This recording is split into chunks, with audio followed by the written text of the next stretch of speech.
Hello, universe. Welcome to Off the Rails with Tom and Mark, the best comedy podcast in America. This is gonna be Off the Rails. Hey, universe. This week, we got a special treat for you. We got to interview the legendary Joe Bob Briggs at the Twisted Dreams Film Festival, so we're going to show you that. I want to let you know that we were... For all you guys who would watch it on video, you'd be like, where the fuck are they? Yeah, we are in the back of the Times Cinema where he's going to perform later that day. This was right after dress rehearsal.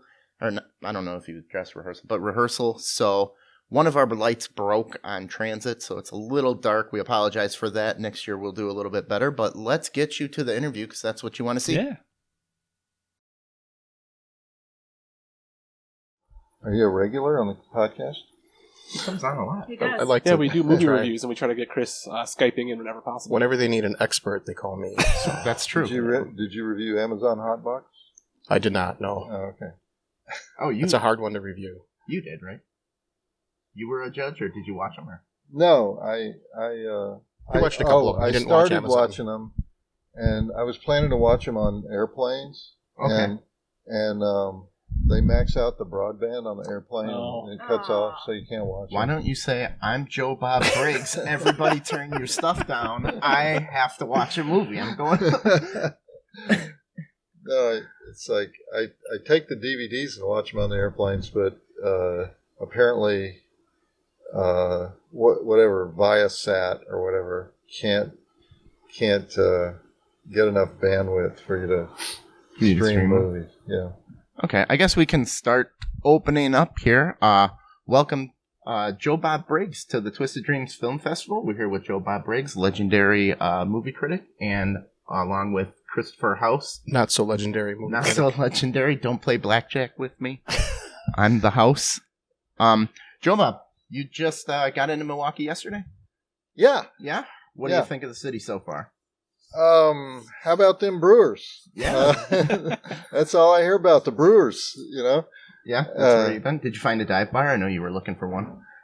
No, because I had to be available for my show on Shudder. So So yeah, you do a show. You're in a circadian rhythm. So every 17 years, you do a new show, right? that's right. Well, actually, we've done 4 of them on Shudder. We did a marathon last summer. We did a marathon at Thanksgiving, a marathon at Christmas, and now we're doing a weekly show called The Last Drive-In. It's a double feature every Friday night. So. How do people get a hold of Shudder? Is that a service? Yeah, it's Shudder.com. It's a streaming service. It's just like Netflix, only it's for horror only. It's for hardcore horror people. Hardcore horror? Yeah, they probably don't like me saying that because they would say, "Oh no, we have a broad audience." But I would say it's for hardcore horror people. So, one of the questions I have for you, since we were both judges for the film festival here, is you kind of do more. I don't want to insult anybody, but B-rated horror movies, would you say? Or how I would you say classify? exploitation movies is what I do.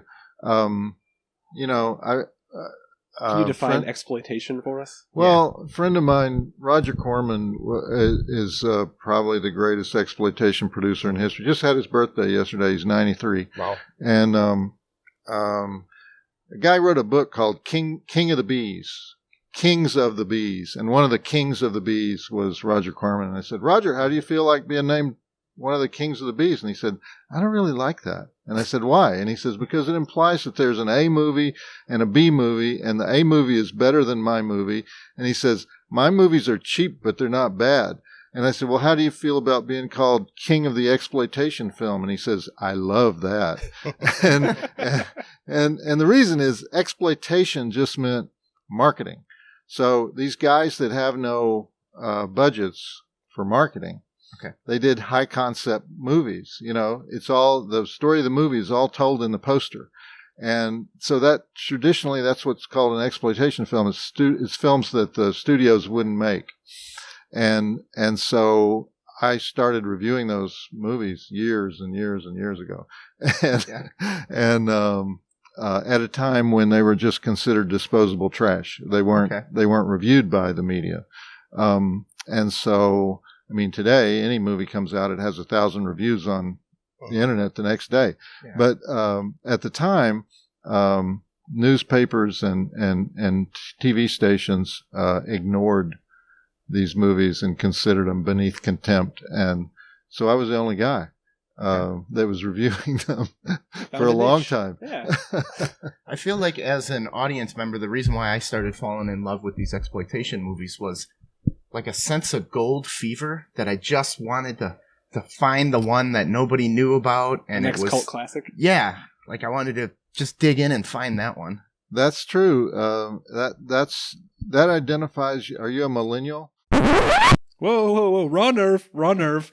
Did legendary film critic and actor Joe Bob Briggs just call me a millennial? Fucking millennials. That identifies you. That identifies you with a certain generation because originally it was movies that your mother didn't want you to watch, and so you would have to sneak around, and most of those movies dealt with either sex or violence. Now, if you like the movie, you call it romance and adventure, but if you hate the movie, you call it sex and violence. And so, and then an internet generation came along that decided to watch all of them in order, and we're completists. And it became a kind of nerdist pursuit, you know. I'm a big nerd, and I'm all in favor of that. And one thing I love about horror fans is they do want to watch every horror movie ever made, you know, from The Cabinet of Dr. Caligari in the silent era to the latest Jordan Peele movie that just came out last week. So, and they want to watch everything in between, and they want it in historical context. It makes my job much harder because, you know, it used to be there was no information on these films, so I could just bullshit. Yeah. Now there's too much information on these films. Dr. Caligari, that's what's the twist, right? Yeah. And also they love to catch me in mistakes. They love to point out things that I screwed up and got wrong, or, you know, well, why didn't you said he was in 6 movies. He was actually in 7 movies, and the one you ignored was, and, you know, and so, but on the other hand, the internet is this giant misinformation feedback loop. Yeah. Once one thing gets on there that sounds plausible but is completely false, it gets repeated 1,000 times. And so when you do research on the internet, which is what 90% of these guys do, they're constantly repeating bad information. I try to avoid internet research. I try to go to other sources for almost everything that I do. See, you called me a millennial, and I'm like, where would he even go with this? Do they make fanzines? Well, you can go to the archives of Variety. You can go to the archives of Hollywood Reporter. You can go to old film festivals. You can go to books. Books are usually pretty accurate. Yeah. Even if it's a rare book that only 50 people bought that McFarland Publishers put out, you know, it's probably accurate because it was somebody sent me may he rest in peace, Larry Cohen died last week, and somebody just last year sent me a 450-page book about the films of Larry Cohen. Oh, wow. Very academic. But I would trust that book over anything on Wikipedia. You know, that's a guy who's devoted his life to Larry Cohen. I just got a book yesterday. It's like the authorized biography of Claudia Jennings, and it's not a thin book. It's a thick book, and she only lived to the age of 29. and so you know, there's so much stuff that you know, so people wake up in the morning and say, I've decided that I'm going to devote the rest of my life to Friday the 13th 5. There are people like that. Yep. I know some people that are like that. And so that's going to be good information. They're going to find out the truth. I was actually outside last night talking to somebody for over a half hour about Return of the Living Dead. I could talk for hours about Return of the Living Dead. That's one of my favorite horror films. Awesome. Yeah. So, Joe Bob Briggs, when you use that as a stage name, do you play more of a character, or is that just like yourself but a little cartoony, or how does that work? It's just when I first started out and when I was reviewing other films besides exploitation films, there was a big gap between between John Bloom and Joe Bob Briggs. Okay. And there still is if I do serious journalism. I just had a book 2 years ago that was on the Wall Street Journal 10 best books of the year list. But in terms of my audience that follows exploitation movies, the crossover between that audience and the people who would read one of the top 10 books on the Wall Street Journal best of the year list is probably, if you did that Venn diagram, they might be slightly touching, right? There might be 0.0001%. Okay. Occasionally somebody will show up that knows both careers, but it's rare. I mean, when I first started doing this Shudder show, okay, I had to finish promoting that book. So at 1 week I would speak at the Google campus in Seattle, and the next week I would speak at MIT, and the next week I would speak at Northrop Grumman Corporation in Redondo Beach. And then you're kicking open an old fridge. And then it's like time to put on the hat and do something much more fun than talking to Northrop Grumman, They were scary people, by the way. They're doing research there that really scared the crap out of me. What they do? They were putting mouse brains in robots. Oh my God, that's a horror movie right there. It is a horror movie. It is a horror movie. When stuff starts going wrong, call me. And the woman that was doing it was very cheerful, 29-year-old, researcher. And I said, what if this like really works? And the Pentagon. What if it goes really well? I said, what are you doing this for? And she says, we do basic research. It's not for any particular reason. We're just trying. Their end game is to put a human brain in a robot. And I said, if the Pentagon calls up and they say, we have a use for this, what do you do? And she says, I guess I would have to ask my boss. Just very cheerful. I'm like, oh boy, man, this is like, so that's not to think about. I said, why do you need the brain in the robot? He says, so that they'll have a self-preservation instinct. Oh, okay. Okay. Makes sense, yeah. No, that's scary. Not good. No, but it's scary. It makes sense. It's not good. That's the singularity. Right? You don't want a robot to have a self-preservation instinct. No, I saw that movie, Chopping Mall. Yeah? Okay. Well, they always say the difference between a movie and real life is a movie has to make sense. Real life doesn't. Well, we're just putting robot mice brains in there. Seemed like a good idea at the time. Yeah. So the reason why I wanted to call it B Movies with you is your reviews, you always give the 3 Bs. Can you explain what those are? And now for a little behind-the-scenes magic. Okay, so what I noticed here, you guys watch for this. Joe Bob is going to lean in and start talking about. I'm basically leading him into the breast conversation because he Tom must talk about titties. He's known for always talking about that in his movies, but subtly he looks at me and he's having a conversation with just his eyes with me. And he's looking at Molly. He doesn't know Molly from anybody. He doesn't know that they're an item. He doesn't know that Molly is one of the guys. Yeah. So he is such a goddamn gentleman that he does not want to talk about it. So as a professional interviewer, he is talking to the camera and he's also sharing with me, let's steer away from this conversation. And of course, this is all going right over your head. Right over your head. Yeah, but I can see it. He's actually talking to me with his eyes. And he's saying, look, there's a lady in the room. And I'd prefer not to talk about the boob stuff because there's a lady present. So. What lady? I don't see no lady. I just thought it was really cool. There's 2 creepy people in the dark on the left side of the screen. Even a dull knife like me can pick up on the hints he was throwing out. So I just think it's something that you might not notice if you just watch it, but he really does do this, and he's a master of his craft. Yeah, well, I was, when I first started reviewing these movies, I had a lot of conversations with Roger Corman, who was at New World Pictures at the time. That was his company. And he was the only guy who would screen his movies for me. All these other exploitation companies said, we never screen movies for critics. But Roger would let me see his movies in advance. So I would ask him, he loves to talk about theory. And so I would ask him, about all the elements of a great exploitation movie. From that, I developed the drive-in totals, of which the basics are blood, breasts, and beast, the all three right. Bs. Meaning sex, violence, and a supernatural element.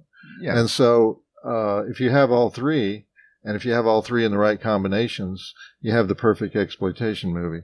So that's how I developed Blood, Breasts, and Beasts. But you can't explain all that to the ordinary person. And so Blood, Breasts, and Beasts is a much easier way to say it. And of course, this was at a time when there were always breasts in the movies. Yeah.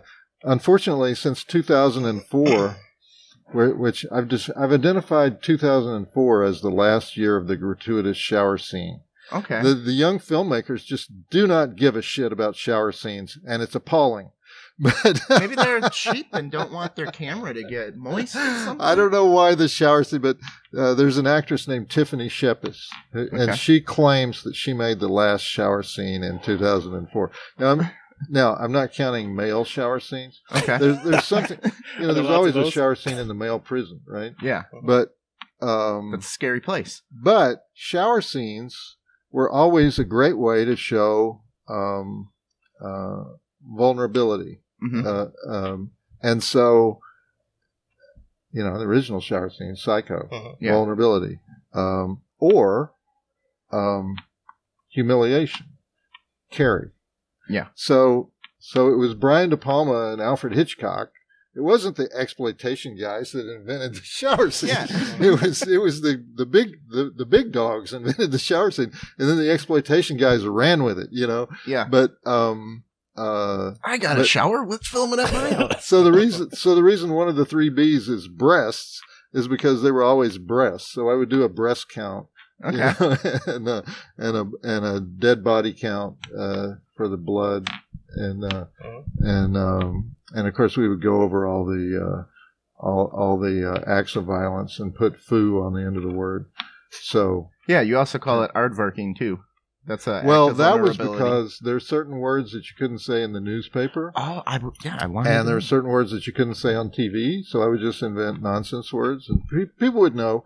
People would get it, and sometimes the nonsense word would sound dirtier than if they just let me say the word. I was watching one of yours and you said girl on girl aardvarking, and that sounds way dirtier. Yeah.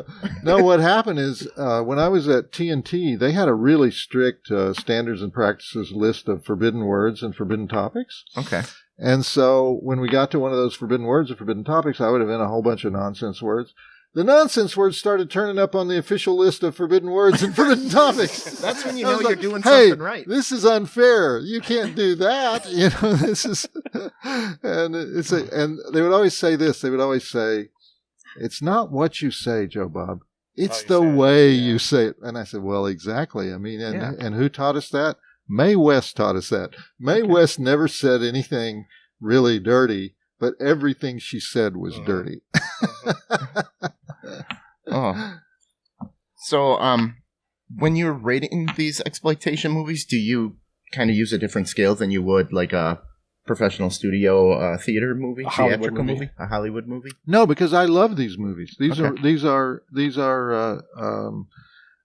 in the only ones I'm mean to are the movies that where the makers of the movie feel superior to the audience. Okay. Or superior to the material, where it's obviously a bunch of dentists who got together and said, let's sell these stupid people a horror film or something like that. Anything that's heartfelt, even if it's bad, is watchable. So that's why the films of Ed Wood are watchable, because he believed in them. If he didn't believe in them, it would just be unwatchable crap. I have one in the Ed Wood film in the show tonight, called Shotgun Wedding. One of the lesser known. He wrote it. He didn't direct it, but it's a horrible, horrible film. But because of the energy that they put into the making of it, it's watching a train wreck. I mean, you can't stop watching it. Okay.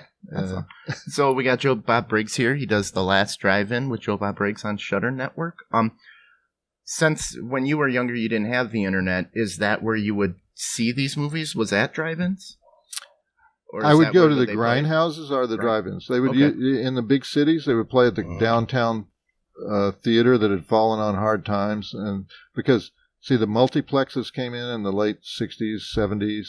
You know, by the 80s, multiplexes were everywhere, and so the big downtown theaters suffered, and they had to have alternate programming, so they became grindhouses.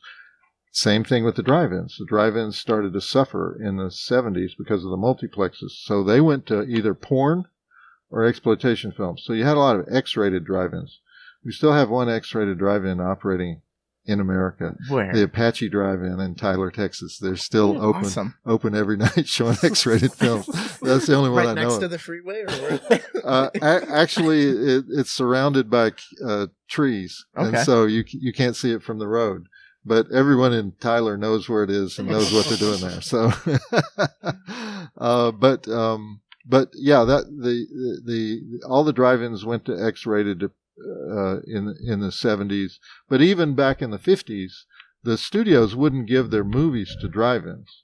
So that's where guys like Sam Arkoff and American International Pictures and Roger Corman and New World Pictures and all those companies came along and said, well, we'll provide movies to drive-ins, and they did topics that the studios wouldn't touch, like biker films, like juvenile delinquent films in the 50s, like rock and roll films. There were no big studio rock and roll movies, but Rock Around the Clock, that was a low-budget movie. Huge hit. And so every genre that Hollywood wouldn't touch, that's what these guys made. Exploitation film producers. Exploitation means marketing. Okay. So now you were talking about the last X-rated drive-in. There is now the last blockbuster left. So yeah. People are making the pilgrimage to Oregon to see that. Yeah, because somebody did a nice article on it, about 6 months ago, and ever since then, people are making the pilgrimage to that blockbuster because people are nostalgic about VHS. Now, I can understand collecting vinyl, okay, because the sound is different. Some people prefer that sound. They think it's a superior sound. There's no argument like that you can make for VHS tape.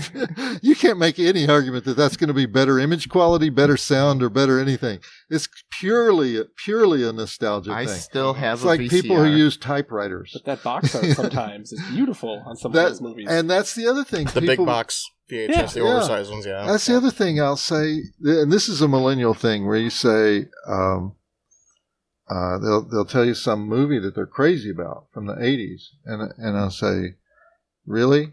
It's kind of a weak movie. Why do you like it so much? Well, remember the box? And I say, no. And I say, the box was just so amazing. And I'll say, well, presumably, after you saw the amazing box, you took the movie home and took the movie out of the box and watched the movie. Faces of Death comes to mind. Yeah, Faces of Death had an amazing box, and you still loved the movie. Yeah. And why did you love the movie? And they go, remember that box? It's like they're entranced by the box. It's like. Well, that was kind of our generation's drive-in theater, was going to the video shop and just seeing the wall covered. And sometimes movies that, the box is better than the movie. Yeah. It's sort of like love at first sight. Yeah. The movie can do anything now because I'm in love with the box. Just stare at the box while the movie plays. So do you see a trend of these, like you said, in the 50s and 60s, that You did the drive-ins and the downtown theaters. Then those died. And, it just seems to be dying at a faster exponential rate lately. Like, we had VHS, then we had DVD, and real quickly that died. It went to Blu-ray, and now we're getting rid of Blu-ray. Blockbusters are gone. We're on digitally streaming. It just seems like we're not getting any years of a medium anymore. Well, the thing is, though, people miss the reason Twisted Dreams exist and the reason that events like this exist all over the country is that people long to be with other people. Oh, yeah. Oh, yes. When they watch a film. Yep. If you watch a great film on your phone, on your tablet, on your laptop, by yourself, in your apartment, when the film is over, you will feel lonely. Yeah. Because you just had a great experience that was meant to be experienced with other people. And now you're going to do one of two things. You're going to feel bad, or you're going to bore the crap out of your friends by telling them the whole plot. And you cannot tell the plot of a movie. Please don't do that to anybody, And so so a lot of times when I do a presentation of an old film at a theater, I'll ask, how many people have seen it before, and 90% of the hands will go up. So why are they there? They're not there, sure, some of them are there because they want to see it in 35 millimeter, they want to see it in a, but not really. They're there because they want the experience of being able to discuss. First of all, when you watch the film with the audience, there are places in the film where there's a reaction that you would not have noticed if you were watching it on your device.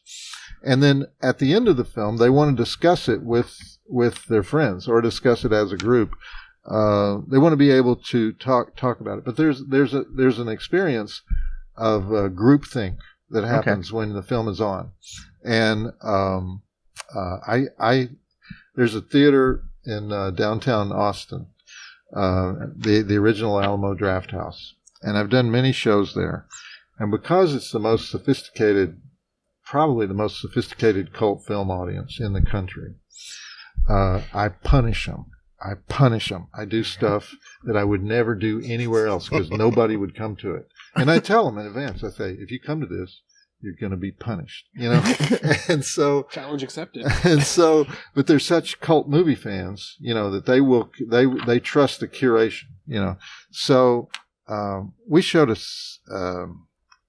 I showed a movie there called Dead Heat. Oh yeah. That's Joe Piscopo, Joe Piscopo, yep. At the height of his fame. And there's really only one sequence that makes the film. It's a quality sequence. It's a special effects sequence in a Chinese deli where all the dead animals come to life. And the rest of the film is just horrendous. It's just horrendous. I liked it. But you did? But I explained in advance what happened and why it was probably horrendous.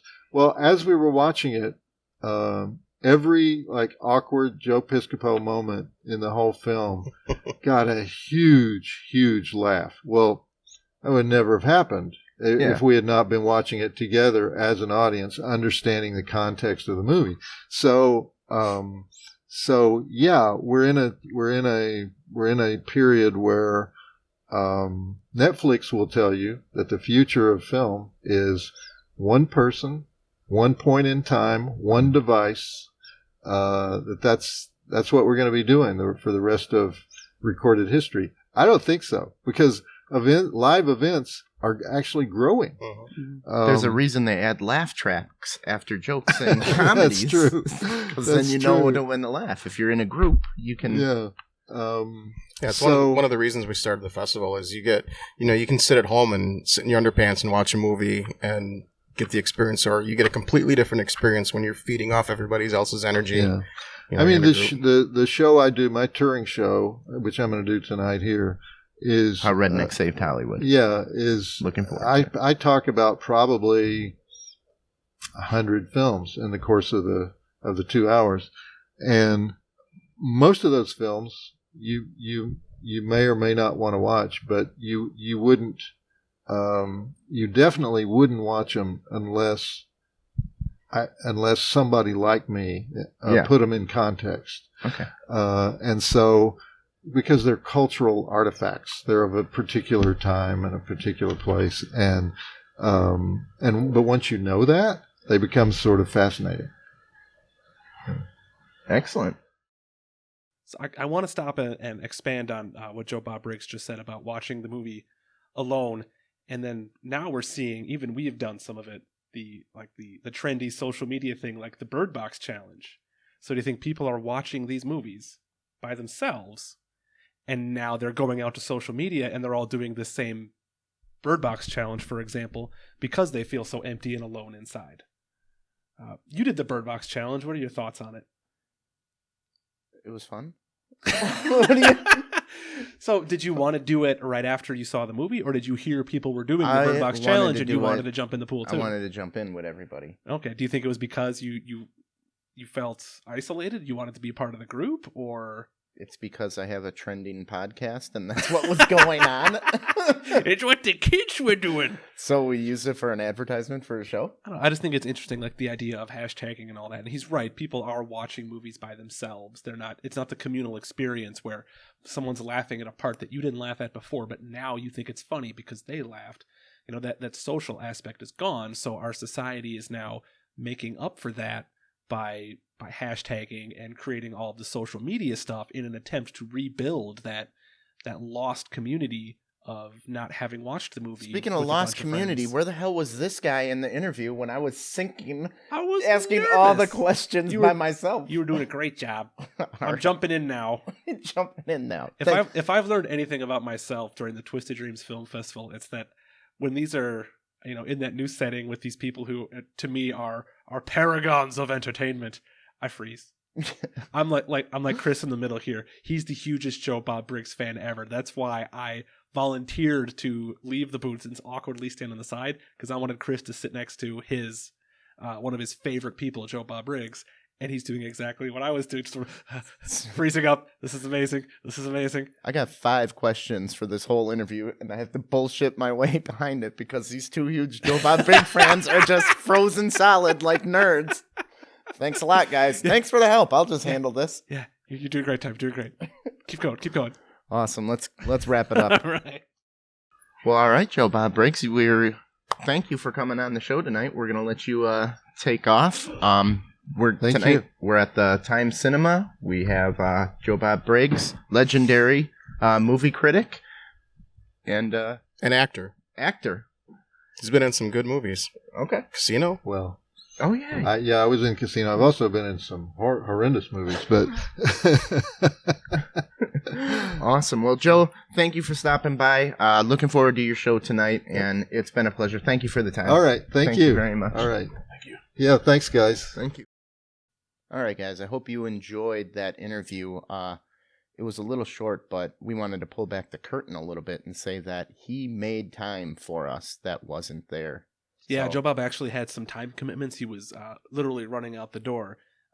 We asked him a few days in advance for time, Yeah, and he's like, I don't know. And he, out of nowhere, he gave us half an hour.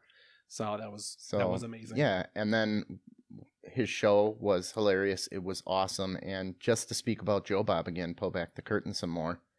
We were wrapped around the block with people coming to see him. Yes. And after his show, he stayed 1.5 hours, 2 hours extra and made sure everybody got an autograph and pictures, and he never slowed anybody down or rushed anybody through the line. And I really think that if people were still standing in line, he would be in Milwaukee right now, letting them talk to him. But So what did you think of how Rednecks Saved Hollywood? get ready to learn and Yeah, laugh. it was surprisingly educational, and that's right up my alley. Yeah. He showed a lot of clips of these, his words, exploitation films, and he talked about the history of the redneck character and how we started out as being this noble paragon, and then he shifted away to being a funny laughing stock, all the way to your Texas Chainsaw Massacre, your horror villains. To the only thing acceptable in this sensitive age to make fun of. The last thing that nobody gets upset about. Mm-hmm. You can't offend a redneck. I thought it was kind of funny because it was very educational, and as I was waiting out line with all of the other Joe Bob fans, there's people in all these like like metal t-shirts and horror t-shirts, and their hair is like hot pink or whatever, and they're all spiked. And then we get in there, it's like, who here's a Presbyterian? It was great. And I'm sitting next to Ian, aka the Jew, and it's like, I think you and I are the two closest things to a Presbyterian in this room. I being notoriously Catholic, as anyone who listens to the show is sick of hearing. Yeah. So we hope you enjoyed the interview. Check out our other interviews. We interviewed a lot of big name people. We got Charlie Ross. We just the One Man Star Wars. We did Mitchell Bellicone the other week, #1 Amazon salesman. You'll like the Paranormal Investigators of Milwaukee. Christine Hazel Decker we have on. So well, you're just hitting all of our highlights right there. That's the point of an outro. Well, you think people who've never listened to us are going to listen to this one? Let's go, guys. Not after All this. right. So thanks a lot, guys. We hope you enjoyed it, and we'll see you soon. Yeah, hopefully we'll see you again. Oh, hard cut. We forgot to do our outro.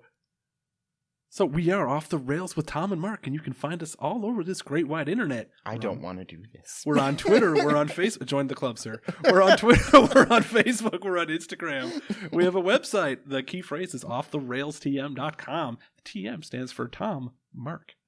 If you want to email us a fun article to read, we'll talk about it on the show. Maybe you want to be a guest. Email us at offtherailstm@gmail.com. This podcast is available on SoundCloud, iHeartRadio. What's the other one? Stitcher, everything. Stitcher. We are all over the place on the internet now. We're a real big boy podcast. Yep. So see our website for more details. Thanks for tuning in, universe.